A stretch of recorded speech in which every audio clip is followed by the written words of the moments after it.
தற்போதைய அண்மை செய்தி.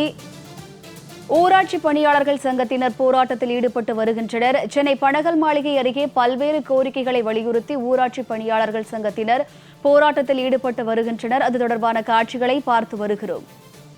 ஊதிய உயர்வு, தனிநபர் இல்ல கழிப்பறை ஊக்கத்தொகை உள்ளிட்ட கோரிக்கைகளை வலியுறுத்தி சுகாதார ஊக்குநர்கள் போராட்டத்தில் ஈடுபட்டு வருகின்றனர். இது தொடர்பான கூடுதல் விவரங்களை சிறப்பு செய்தியாளர் ராம்குமார் வழங்க கேட்கலாம். வணக்கம் ராம்குமார். தற்போது சுகாதார ஊக்குநர்கள் போராட்டத்தில் ஈடுபட்டு வருகின்றனர். அவர்கள் என்னென்ன கோரிக்கைகளா முன் வச்சிருக்காங்க? கூடுதல் விவரங்கள்.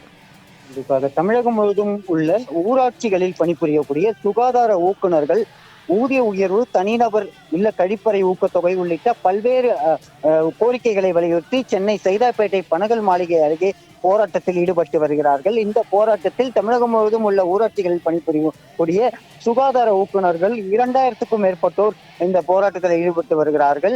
குறிப்பாக திடக்கழிவு மேலாண்மை பணிகளை ஊக்குநர்களிடமிருந்து பறித்து மக்கள் நல பணியாளர்களுக்கு வழங்கிய அரச ஆணையை உடனடியாக ரத்து செய்ய வேண்டும். சுகாதார ஊக்குநர்களுக்கு தகுதி வாய்ந்த ஊதிய உயர்வு வழங்க வேண்டும். தனிநபர் இல்ல கழிப்பறையை ஊக்கத்தொகையை நிலுவையின்றி வழங்கிட வேண்டும். பணி நிமித்தமாக பயன்படுத்தும் மொபைல் ரீசார்ஜ் மற்றும் வாகன எரிபொருள் செலவினம் உள்ளிட்ட 4 அம்ச கோரிக்கைகளை வலியுறுத்தி இந்த போராட்டமானது நடைபெற்று வருகிறது.